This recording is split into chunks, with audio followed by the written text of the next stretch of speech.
Bonjour, je suis Frédéric Paul, guide conférencier, créateur des visites Le Visible est Invisible à Aix et en Provence. Je suis, grâce à ce métier, en contact avec de nombreuses personnalités et j'ai eu envie de vous en présenter quelques-unes dans un podcast. Bienvenue dans le podcast Les gens d'Aix, le podcast qui fait parler les Aixois. Ici, nous sommes dans une galerie de portraits, des Aixois célèbres ou moins. Ça peut être des acteurs, ça peut être des industriels, ça peut être des sportifs. Tout le monde a sa place dans Les gens d'Aix.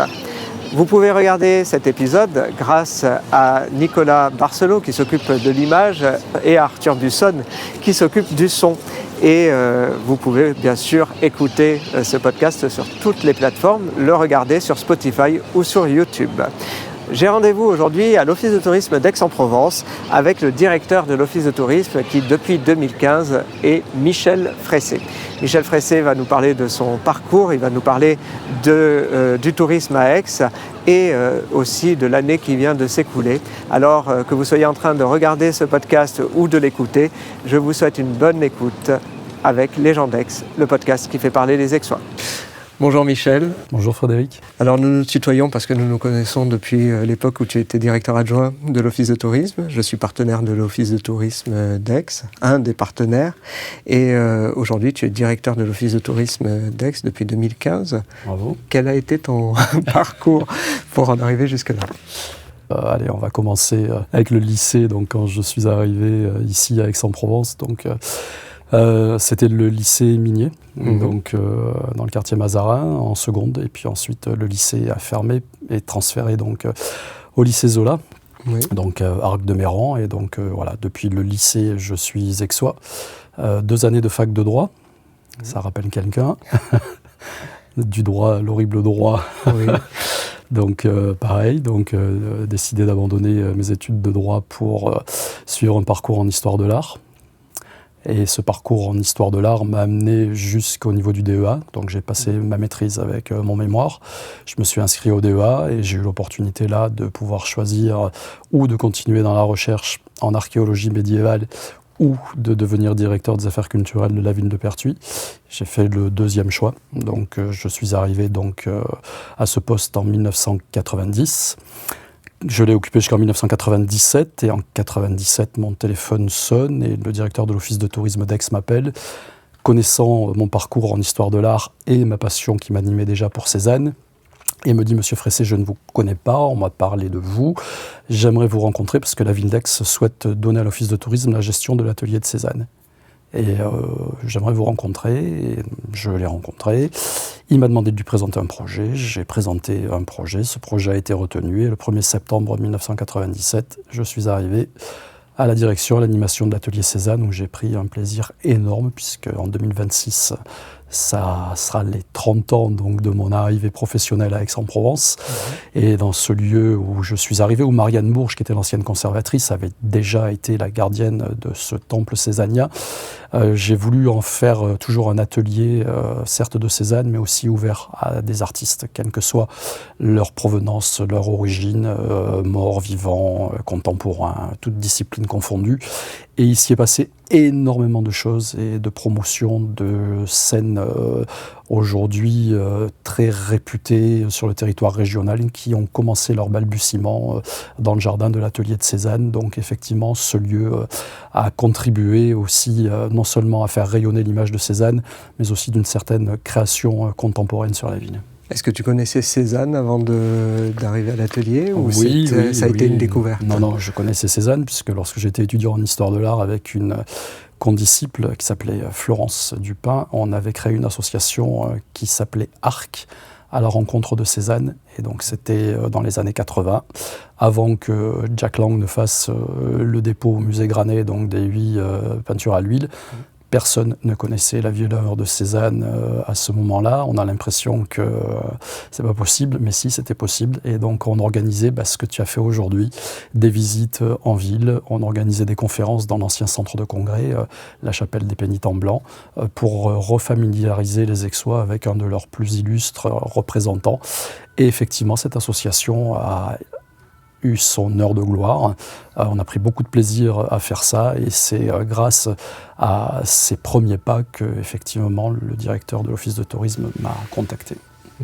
Et du coup, j'avais envie de te demander s'il y avait une rencontre qui t'a marqué. Je suppose que c'est celle du directeur de l'Office de tourisme. Il y a eu plein de rencontres qui m'ont marqué dans ce lieu parce que j'ai eu la chance de pouvoir y accueillir le monde entier et dans ce monde-là, des personnalités ou des gens très simples mais qui ont eu de véritables émotions en poussant les portes de cet atelier.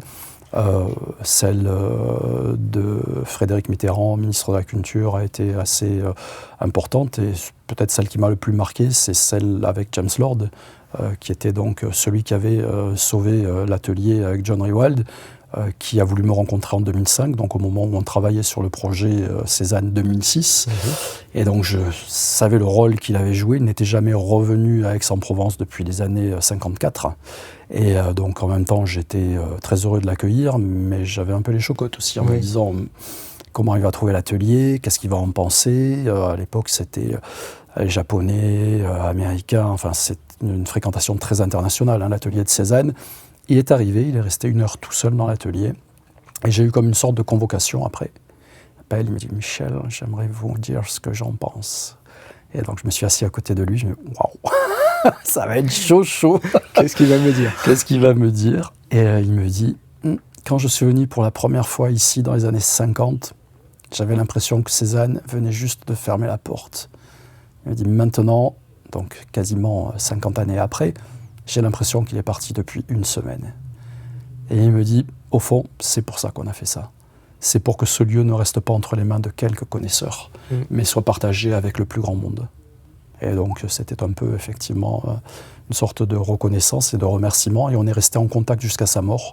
Il est souvent revenu à Aix, on a énormément échangé par lettres. Il m'a confié tous ses témoignages sur le rôle qu'il a joué et qui a été minimisé par rapport effectivement à la sauvegarde de l'atelier de Cézanne. Et on lui a rendu hommage et effectivement, il est mort serein parce que la reconnaissance effectivement de ce rôle qu'il a pu jouer pour mobiliser l'opinion publique internationale, notamment américaine, a été fondamentale. Et aujourd'hui, tu es directeur du plus grand office de tourisme de France. De la région. On est en tout cas, en superficie.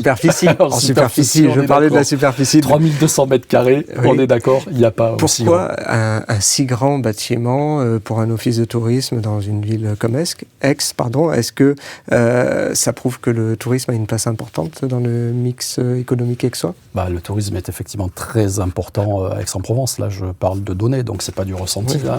C'est des chiffres très précis, avec des études très précises qu'on publie régulièrement et on travaille avec des cabinets spécialisés donc, pour nous confirmer ces chiffres. La fréquentation touristique annuelle à Aix-en-Provence, c'est en gros 1 400 000 touristes. Pour une ville de 150 000 habitants. Voilà, pour une ville de 150 000 habitants. L'office de tourisme, dans sa configuration actuelle, accueille au bas mot 500 000 visiteurs par an qui viennent demander une information sur le territoire et consommer des prestations touristiques. Marseille, c'est 320 000. Donc on est au-dessus de Marseille. Au-dessus de la fréquentation de l'Office de tourisme de Marseille. Le poids économique du tourisme à Aix-en-Provence, les retombées, c'est 413 millions d'euros. Et ça représente 6% des emplois de la ville. Il y a 8800 salariés qui dépendent directement du secteur touristique pour vivre sur Aix-en-Provence. C'est énorme. Donc il y a effectivement un poids qui est conséquent. Et quelles sont les missions d'un office de tourisme aujourd'hui, au XXIe siècle, c'est quoi ? C'est important de le préciser parce que je crois qu'effectivement, les gens ne savent pas ce qu'est un office de tourisme, surtout qu'il existe plusieurs types d'offices de tourisme. Quand on va dans des communes, on a ce qu'on appelle un syndicat d'initiative qui organise les fêtes communales, enfin différentes. Il vient un peu en soutien de certaines actions de la municipalité, ce qu'on fait aussi nous, de par ailleurs, mais avec un statut différent, puisque donc on est un office de tourisme, de stations classées en catégorie 1, donc tout ça correspond à des critères très précis. C'est un office de tourisme sous la forme d'EPIC, établissement public industriel et commercial. Ça veut dire donc qu'il y a 2 parties, une partie service public, établissement public, et une partie commerciale, industrielle et commerciale. Donc ça veut dire que notre financement vient de 2 mamelles. On a une mamelle publique et une mamelle privée. Le privé, c'est nos recettes commerciales et le public, c'est l'équilibre entre le reversement de la taxe de séjour, mais bon, c'est comme un impôt, hein, la ville le collecte et le reverse, et comme on est un EPIC, elle doit, grâce au code du tourisme, le reverser entièrement à l'office de tourisme de la station classée qui est en EPIC. Et si le montant de la taxe de séjour n'était pas suffisant, la ville abonderait en compensation pour arriver à un montant estimé des missions de service public réalisées par l'office de tourisme, qui était aujourd'hui estimé à 3 200 000 €. Donc aujourd'hui, c'est la taxe de séjour qui couvre complètement le montant de cette part équilibrée entre la taxe de séjour et la subvention. Donc il n'y a pas de subvention qui rentre, il n'y a pas d'argent public, il n'y a pas d'argent des Aixois qui rentre dans le fonctionnement de l'office de tourisme. C'est bien qu'il y ait des touristes parce que ce sont les touristes qui payent. Ce sont les touristes qui payent la taxe de séjour, qui consomment les prestations touristiques. Et c'est donc l'autre mamelle, puisque donc 3,2 millions sur un budget de 8,5 millions cette année, ça veut dire que derrière, il y a des recettes commerciales qui sont aussi importantes et qui permettent de financer le fonctionnement et les investissements de l'office de tourisme d'Aix-en-Provence. Et des recettes commerciales, c'est la vente des prestations. C'est toutes les prestations et c'est aussi les lieux que l'on gère, hein, puisque l'office de tourisme gère la boutique du musée Granet, gère sa propre boutique, gère les boutiques des 2 sites de Cézanne qui ont réouvert cette année, gère en l'occurrence pour l'année 2025 toute la billetterie de l'événement Cézanne. Donc l'office de tourisme se retrouve non seulement dans un rôle où on intervient en amont, puisque pour cet exemple Cézanne 2025, on a conçu les logos, les campagnes de communication, déposé les marques, mis en place toute la promotion internationale. Les retombées médiatiques de l'événement, c'est 418 millions € sur la destination, les contre-valeurs publicitaires de tous les articles, de toutes les émissions publiées à travers le monde. Donc ça, c'est l'office de tourisme qui a géré cet aspect-là. On a vendu toute la billetterie individuelle de l'exposition Cézanne. Donc dans nos caisses, c'est près de 7 millions € qui sont passés donc, en lien avec les 305 000 billets que l'office de tourisme a vendus. Donc on a été le distributeur unique de la billetterie Cézanne. Il n'y a pas eu de Carrefour, il n'y a pas eu de Fnac. Donc l'office de tourisme a vendu en ligne 94% et en direct 6% de toute la billetterie de l'événement. Donc on s'est retrouvé dans toute la chaîne de conception et d'organisation de l'événement Cézanne 2025. C'est exceptionnel. C'est un gros travail. C'est un gros travail. Et comment on fait pour équilibrer un budget de l'office de tourisme ? Il faut être très vigilant. Hein. Quand le maire m'a confié cette mission, donc en 2015, elle m'a dit « Michel, vous faites que ce que vous aimez. Hein. Vous portez les projets. » Je dis « Madame le maire, vous me connaissez mal, je vais faire ce que j'aime, certes, mais je vais aussi faire des choses que je n'aime pas, parce que quand tu assumes une mission de directeur, tu assumes toutes les missions. Tu ne peux pas dire « je prends ça, c'est tout, et puis là, non, le reste, je laisse faire aux autres. » Donc il a fallu assumer toutes les missions. Et effectivement, veiller sur l'équilibre budgétaire, sur les grands enjeux qui font que cet office de tourisme aurait pu traverser des moments difficiles, notamment au moment de la métropolisation du tourisme. Comme on était station classée, comme on avait anticipé tout ça, on a pu garder la compétence au niveau communal. Et aujourd'hui, effectivement, ce sont nos propres recettes. On a gardé la propriété de l'office de tourisme. On n'est pas devenu un bureau d'information touristique de la métropole marseillaise. Donc on a notre autonomie, on a notre stratégie, on a nos propres actions, on est autonome et heureusement qu'on avait pu anticiper le virage qu'on n'a pas voulu prendre. Et est-ce qu'il y a une compétition avec les plateformes Internet ? Alors il n'y a pas de compétition parce que les plateformes Internet aujourd'hui existent et puis les gens ils vont en premier lieu sur le site Internet de la destination ou de plateformes pour aujourd'hui acheter leurs prestations. Hein. Mais en général, on privilégie encore un peu les sites Internet des destinations, quoi qu'on voit arriver des acteurs, enfin Get Your Guide, Booking, enfin voilà, qui se diversifient complètement dans leurs activités. Aviator, enfin il y en a plein. Par contre, la force de l'office de tourisme d'Aix, c'est le conseil et la présence de l'humain qu'on ne pourra jamais enlever dans une destination de proximité, même avec ce que l'intelligence artificielle peut nous proposer déjà aujourd'hui et nous proposera encore davantage demain. On a toujours besoin d'avoir ce conseil éclairé et de passer par l'expérience vécue de véritables experts du territoire que sont les gens qui travaillent dans un office de tourisme. Et tu parlais tout à l'heure de ce que l'office gère. l'Office ne gère plus l'atelier et la Bastide. Pourquoi?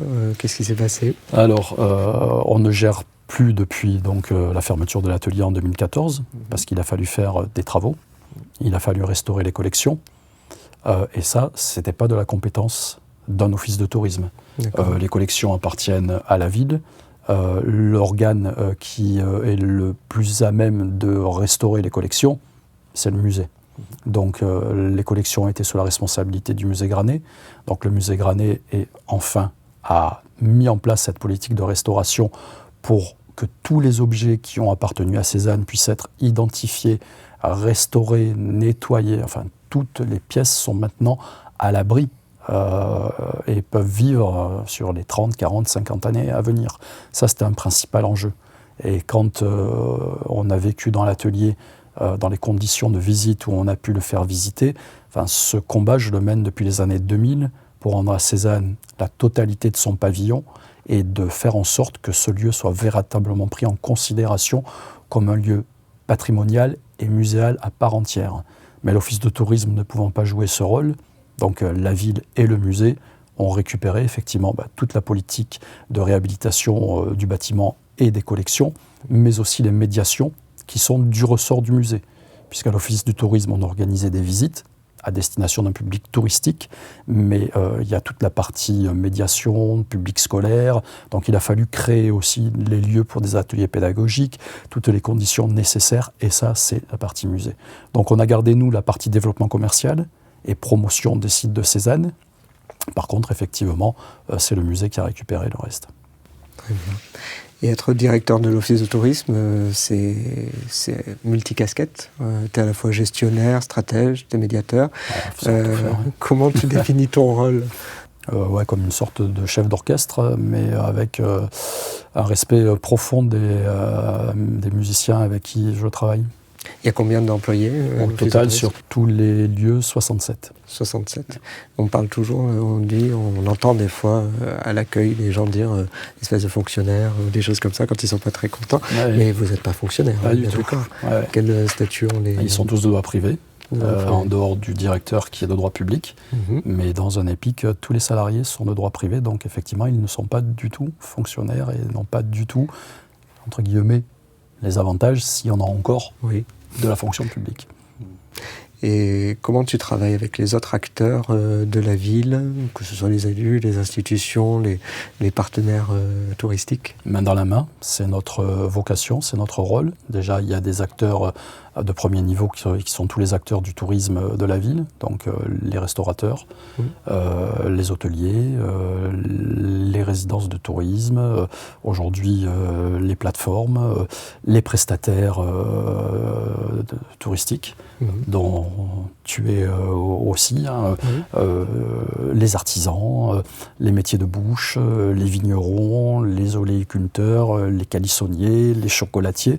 Donc on est là pour assurer la promotion de l'ensemble donc, de cet art de vivre très aixois. Et on travaille vraiment main dans la main avec l'ensemble de ces partenaires. Puis après, il y a les partenaires institutionnels, dont la ville.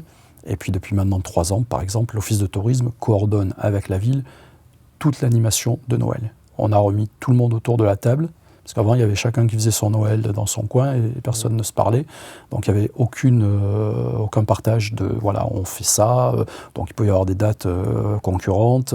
Il n'y avait pas d'homogénéité sur les installations lumineuses, par exemple. Donc, tout le monde autour de la table, on a tous retravaillé ensemble. Quel est l'objectif? Comment on met en place les moyens? Quelle identité on donne à ces fêtes de Noël? Et quand on voit aujourd'hui le monde qui est en ville les week-ends à l'occasion des gros événements qui ponctuent la semaine avant le temps de Noël à Aix-en-Provence, on peut être content du résultat. Mais voilà, il a fallu mettre tout le monde autour de la table, leur dire on travaille pour la ville, c'est pas chacun dans son coin, tous ensemble avec une même vision. Oui, tu parles de chef d'orchestre, mais l'Office de tourisme est un peu aussi le chef d'orchestre dans la ville. Aussi, tout à fait. Et en 2025, ça a été une année exceptionnelle. On a eu l'exposition, on disait, chez Cézanne Augeas de Bouffan, au musée Granet. C'était l'année Cézanne 2025. Le bilan sur l'année, est-ce qu'on a eu un surplus d'affluence sur Aix? Ah oui, on a eu, en tout cas par rapport à l'exposition, puisque donc c'est nous qui avons géré la billetterie individuelle, 122 nationalités, Oui. qui sont venus visiter l'exposition, avec des créneaux de visite quasiment tous complets. Donc on suivait au jour le jour toutes les ventes, et moi je voyais s'afficher en rouge les créneaux les uns après les autres, et les jours après les jours qui se fermaient de manière régulière. Donc on a vendu tout le quota de billets qui nous était proposé, et on a fait faire une étude d'impact par la CCI, donc pour connaître les retombées indirectes de l'événement sur la ville. Je laisserai au maire la primeur de l'annonce, mais les chiffres sont très éloquents. Oui. Et comment on calcule l'affluence des gens parce qu'il y a des gens qui ne dorment pas, qui ne font que passer. Il y a les excursionnistes, oui. Il y a les touristes, et donc là c'est une question de ratio. Et donc par rapport aux chiffres communiqués, la CCI a estimé à 280 000 personnes ceux qui sont venus en dehors du territoire du Pays d'Aix pour visiter l'exposition, et avec un taux de satisfaction énorme et une envie de revenir à Aix-en-Provence. C'est une ville qui plaît, de toute façon. Et les touristes, en général, pas seulement cette année, mais en général, viennent d'où quand ils viennent à Aix? Alors, on a un retour depuis le Covid en force de la clientèle américaine. Et ça, c'est bien parce que la clientèle américaine a un panier beaucoup plus élevé que la clientèle française. Oui. Les Anglais... Les Anglais, les Allemands, les Suisses. Donc on est vraiment sur des gens qui sont attirés par l'offre aixoise. Et d'ailleurs, c'est pas pour rien qu'on a vu fleurir des établissements de 4-5 étoiles à Aix-en-Provence, qu'on a sur le territoire d'Aix un palace, donc au niveau de la Villa Lacoste, Château Lacoste, donc, ce qui est assez rare dans ce genre de territoire. Il y en a très peu. Il y en a très peu. Donc on continue à créer des hôtels à Aix-en-Provence 4 et 5 étoiles.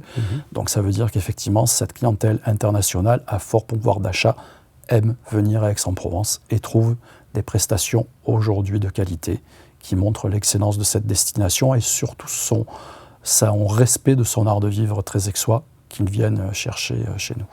Il y a une saisonnalité du tourisme? Il n'y en a plus. Il n'y en a plus, puisque moi, quand je suis arrivé, enfin un peu avant même, en 2011, il y avait près de 40% du tourisme qui se faisait sur les 2 mois, juillet et août. Et aujourd'hui, on a une répartition en gros 25% sur chaque saison. Donc on a réussi à désaisonnaliser le tourisme et à faire en sorte que les professionnels du tourisme puissent en vivre toute l'année et ne pas fermer leurs boutiques, leurs hôtels sur 4 ou 5 mois de saison creuse. Et quand on regarde le tourisme, il y a un tourisme qui a vraiment cru ces dernières années, c'est le tourisme des croisières. On a des bus qui arrivent à Aix. Et comment est-ce qu'on peut contrôler les flux? Comment on peut arbitrer entre l'activité touristique et la tranquillité, la qualité de vie des Aixois? Ce qu'il faut savoir, c'est que les bus de croisière, on ne peut pas leur interdire l'entrée de la ville. Non, ça c'est certain. Et le problème, c'est que les gens choisissent à bord du bateau, quand ils sont dans leur chambre, le programme de la visite qu'ils souhaitent faire. Donc il n'y a aucune anticipation possible, sauf une fois où on nous a prévenu de l'arrivée de 17 bus sur Aix, et où il a fallu prendre effectivement les dispositions pour organiser les déposes, les reprises minutes et les stationnements des bus. Donc tout ça est coordonné avec les grosses agences lorsqu'on a ce type donc, de grosses venues sur Aix-en-Provence. Par contre, lorsqu'il y a 1 ou 2 bus qui viennent le samedi matin, on a l'impression qu'effectivement, et c'est pas qu'une impression, il y a beaucoup plus de monde dans la ville, mais il y a déjà beaucoup d'Aixois. Et on ne peut pas identifier qui est Aixois, qui est excursionniste, qui est touriste. Tout ça se mélange. Pour l'instant, on n'a pas de saturation. Il y a des pics de fréquentation. Il n'y a pas de surtourisme à Aix-en-Provence, malgré ce que certains médias ont pu publier dans le courant de l'été, en se basant sur des données complètement erronées dans leur interprétation. Donc, on est dans un équilibre tout à fait harmonieux à Aix-en-Provence entre habitants et touristes. Et d'ailleurs, moi, c'est un de mes combats, c'est de dire que si on vient à Aix-en-Provence, c'est pour trouver une spécificité aixoise. On ne vient pas à Aix pour aller voir ce qu'on va trouver à Capri, à Genève, à Paris, à Portofino. On vient pour une identité aixoise, et si on n'a pas les boutiques que je ne citerai pas des grandes marques, c'est pas très grave, on en a d'autres et on a une véritable spécificité et identité aixoise qu'il ne faut pas perdre, parce que c'est pour ça que les gens viennent chez nous, et c'est le sens même du tourisme, c'est d'aller trouver ailleurs ce que l'on n'a pas chez soi, parce que si on a partout la même chose, quel intérêt de vivre dans un monde qui est complètement aseptisé et où on va retrouver partout les mêmes choses, quoi. Moi, j'ai envie de boire un café italien en Italie, j'ai pas envie d'aller boire un café américain. Oui, c'est éviter la mondialisation, voilà. Rester Aix-en-Provence. Exactement. Je vais finir sur une note un peu plus légère. Aujourd'hui, tu nous reçois là dans ton bureau. Et ce bureau, au 2e étage de l'Office de tourisme, a servi de lieu de tournage il y a quelques années pour le téléfilm Meurtre à Aix-en-Provence, avec les Aixoises Astrid Veillon et Andrea Ferréol, qui a été mon invité. Ça a été diffusé en 2016 sur France 3. Tu te souviens de ce tournage ? Oui, puisqu'effectivement, on signe les autorisations de tournage. On gère d'autres lieux, notamment la carrière de Bibémus, où de nombreux tournages ont lieu. Oui. Donc on est en contact avec les sociétés de production et on met en place des conventions et on demande une part de financement pour la mise à disposition de ces lieux, puisqu'effectivement, après, derrière, il y a un projet commercial. Donc si c'est culturel, c'est différent. Mais c'est pour être diffusé sur des chaînes de télévision, et c'était le cas donc pour cette série Meurtre à Aix-en-Provence. Donc on avait loué les espaces donc du 2e étage. Ils voulaient des bureaux modernes ouverts sur la ville pour recréer le bureau du commissaire de police. Donc ici c'était le bureau du commissaire de police. À côté c'était ce qu'ils appellent la War Zone, donc où ils se réunissent pour travailler sur les sujets sensibles. Et donc je leur avais dit, écoutez, c'était une semaine quand même de tournage. On ne peut pas fermer l'office de tourisme pendant une semaine. Et donc on avait réussi à trouver un compromis où lorsqu'on entendait « hop, on tourne », c'était le silence, tout le monde se taisait. Donc c'était assez rigolo à vivre. Et plus largement, quelle place occupe aujourd'hui le cinéma, les tournages dans la promotion d'Aix-en-Provence ? Une place de plus en plus importante et de plus en plus structurée, puisque la Provence est une véritable terre de tournage aujourd'hui, oui. Avec les ateliers de Martigues, il se passe plein de choses chez nous. Et les sociétés de production ont bien vu le potentiel qu'offrait Aix-en-Provence. Il y a eu des tournages dans l'ancien couvent des prêcheurs, oui. La Nonne 2, des choses... On voit très très souvent pour soit des films publicitaires, soit pour des longs métrages, des équipes entières. Et puis c'était aussi à Aix-en-Provence, pour rester en lien avec Cézanne, que Daniel Thompson est venu tourner son film Cézanne et moi dans les paysages cézanniens, dans les lumières de Cézanne. Et j'avais accompagné l'équipe pour les repérages. Oui. Merci. Pour finir, j'ai une dernière question, c'est la question rituelle. C'est la question piège. C'est pas forcément la plus facile. Et du coup, c'est quel est ton lieu préféré à Aix-en-Provence et pourquoi ? Mon lieu préféré à Aix-en-Provence, c'est le pavillon de Vendôme. Oui. J'adore ce lieu qui est à l'écart de la ville et pourtant c'en est l'épicentre quasiment aujourd'hui avec les développements à l'ouest de la ville d'Aix-en-Provence. Oui. J'adore l'histoire de ce lieu, construit par amour et pour l'amour. Et puis j'adore ce qu'il est effectivement devenu, un lieu en même temps patrimonial avec une histoire forte, mais un lieu aussi ouvert à la création contemporaine. Et je vous invite donc à retrouver ce mélange assez inédit entre architecture et patrimoine et culture actuelle. Oui, avec de très belles expositions régulières. Merci beaucoup Michel d'avoir pris ce temps et je te dis à bientôt parce qu'on se recroisera. À bientôt. Merci. Et voilà, c'est ainsi que s'achève cet épisode des gens d'Aix et je remercie Michel Fressé de nous avoir accueillis pour répondre à mes questions et d'avoir partagé avec nous sa vision du tourisme. J'espère que ça vous a donné envie de pousser les portes de l'Office de tourisme et de venir demander des renseignements ou pourquoi pas de suivre une visite avec moi. Sous la direction de Michel Fressé, l'Office de tourisme est devenu un acteur majeur de l'économie aixoise. Si vous avez aimé cet épisode, et je pense parce que vous êtes restés jusque-là, je vous demande de le partager avec vos amis, de venir mettre des étoiles sur vos plateformes afin de nous faire connaître. Et moi, je ne me reste plus qu'à vous dire à très bientôt et avec un nouvel invité qui, j'en suis sûr, va faire parler des Aixois.